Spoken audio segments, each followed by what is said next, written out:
Bapak, Ibu, saudaraku yang dikasihi oleh Tuhan, selamat pagi, salam sehat, salam damai sejahtera bagi kita semuanya. Ya, senang kita terus setia berdoa pagi hari ini.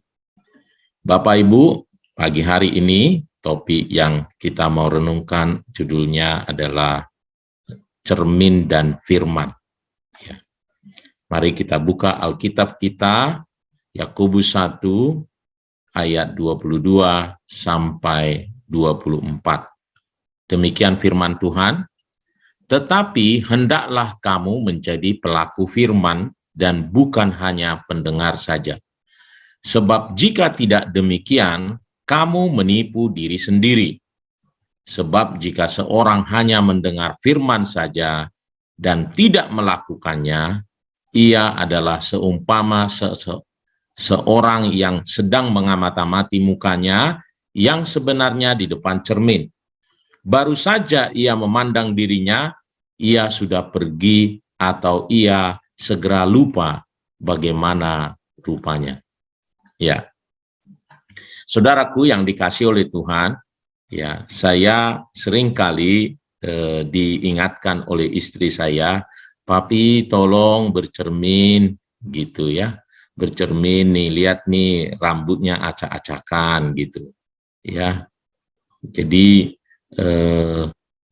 karena sebenarnya saya sudah bercermin gitu ya, tetapi karena tidak terlalu lama, jadi sebentar-sebentar sehingga kita tidak memperhatikan bahwa rambut saya tidak rapi.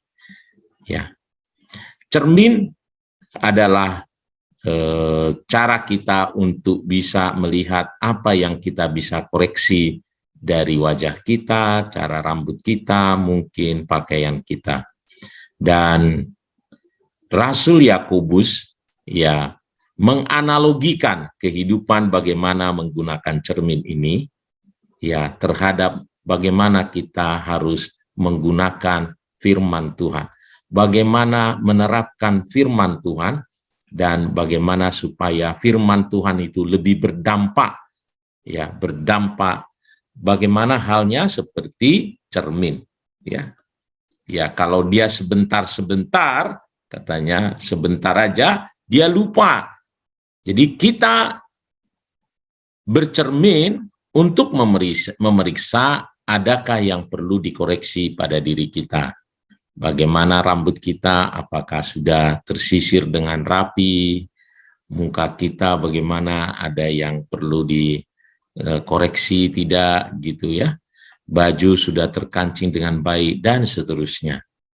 Nah seperti itu Alkitab membantu kita melihat karakter kita, sikap kita, pikiran atau perilaku kita apakah sesuai atau selaras dengan prinsip-prinsip yang dinyatakan di dalam Alkitab. Ya. Nah, saudaraku, banyak orang melihat firman Tuhan memuaskan dirinya hanya sampai batas oh dia tahu gitu ya. Dia tidak sampai dilakukan. Dia hanya suka mendengar. Dia hanya terpuaskan adalah pengetahuannya. Wow, ini bagus sekali. Khotbahnya bagus gitu. Sampai di sana. Padahal fungsi firman Tuhan bukan hanya sekedar itu. Ya tentu baik sekali kalau kita banyak tahu firman Tuhan, ya tahu bahkan latar belakangnya, ya mungkin sampai kepada bahasa-bahasa aslinya, itu baik. Tetapi tujuan Alkitab bukan hanya sampai di sana. Seperti cermin, itulah yang dimaksud oleh Yakobus. Fungsinya adalah untuk mengoreksi diri kita. Ya. Nah, seringnya ya saya melihat misalnya, nah itu yang diperdebatkan sekarang terakhir-terakhir ini, seringkali para apologet Kristen bukan hanya menjawab seperti arti apologet ya, memberi jawaban atau membela kekristenan terhadap saudara-saudara kita yang berbeda keyakinan, tuduhan-tuduhan yang salah terhadap kekristenan, tetapi justru ya antar mereka atau bahkan menyalah-nyalahkan gereja atau bahkan menyalah-nyalahkan pendeta-pendeta gitu ya. Nah, tentu kalau memang pendetanya menyimpang, ya boleh-boleh saja. Ini enggak, jadi dia masuk ke area-area yang doktrin sehingga ya kontroversi, jadi bersilang pendapat. Nah, tentu bukan itu, ya. Sampai-sampai ada satu kali pendeta besar bilangnya, Anda siapa gitu?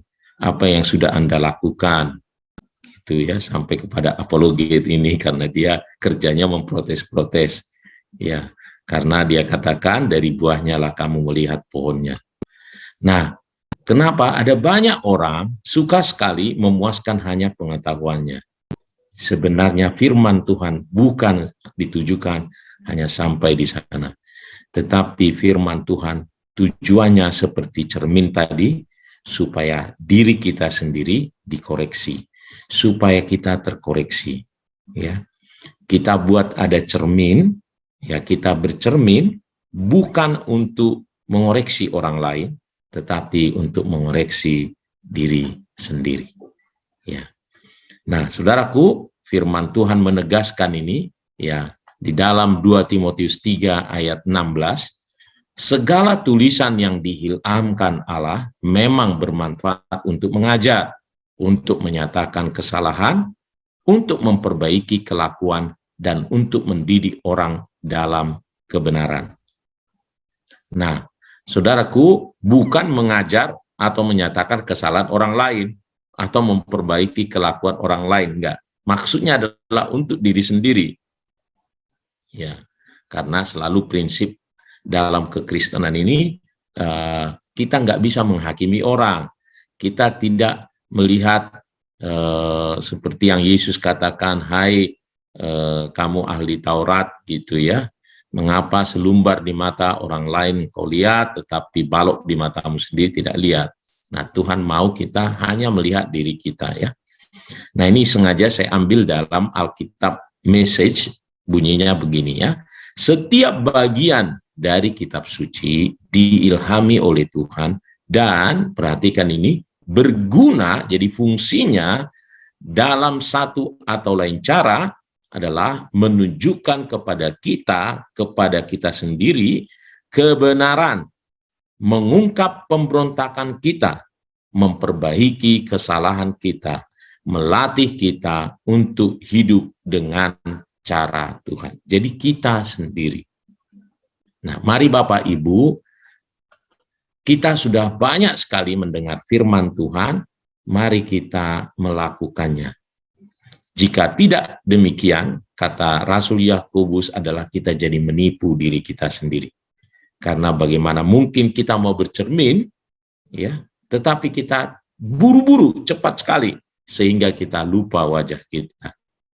Yang Tuhan mau adalah kita lebih teliti lagi. Itu sebabnya firman Tuhan bukan hanya didengarkan, tetapi direnungkannya, dikaji, diteliti, direnungkan siang dan malam, lalu diterapkan dalam hidup kita. Mari kita menjadi pelaku-pelaku firman. Ya. Menjadi pelaku firman, ya kalau dalam Matius 7 dikatakan bahkan orang-orang yang bijaksana. Sampai Tuhan sepertinya kasar sekali, kalau orang itu hanya mendengar firman Tuhan tetapi tidak melakukannya, dia seperti orang bodoh katanya, yang membangun rumahnya di atas pasir. Biar kita menjadi orang-orang yang bijaksana, orang-orang yang tidak menipu diri kita sendiri. Mari kita menjadi pelaku-pelaku firman. Tuhan Yesus memberkati. Mari kita datang kepada Tuhan.